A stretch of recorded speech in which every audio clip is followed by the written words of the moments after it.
In this video, I'm going to play Minuet in D minor on page 208. And even though you won't be able to see all of the notes I'm going to play in this piece, you'll be able to at least hear it to help guide you as you're practicing.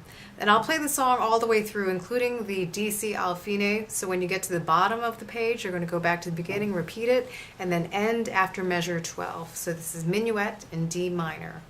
1, 2, 3.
So obviously one thing you can do before you start playing this piece is go through a D minor scale, set the tonality in your ears. You do have a lot of C sharps, which is that raised 7th note. Obviously there are a lot of dynamic changes, quick dynamic changes between the hands. Starting in measure 5, we have what's called a sequence. You have that particular pattern, 3 octaves, right hand.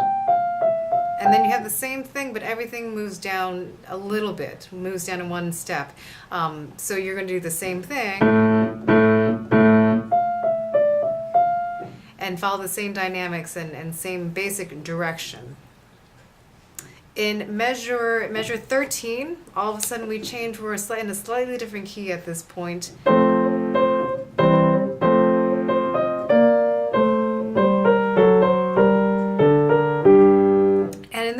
Case, the left hand has a little bit more shifting around to do. So you could practice hands together, work on just putting together 4 measures at a time. That makes sense. In this particular song, there are phrases that you can kind of stagger every 4 measures that go together as you're putting this along. And you do have a lot of octaves in your bass clef. You have to stretch over an octave range or just play octaves together. So make sure your left hand is comfortable with those shifts.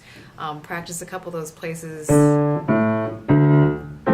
That was in measure 12 and 13. You have a D octave, and then you have to get up to this F major chord near middle C. So that's one key place. Just practice your left hand shift there a few times. Same thing at the end of the song. You have an A octave, and then you go to D minor. That one's a little easier because you share a note in common there. So look and mark in your music all those places where you know you'll have to shift around a little bit. Here's the entire piece one more time. 1, 2, 3.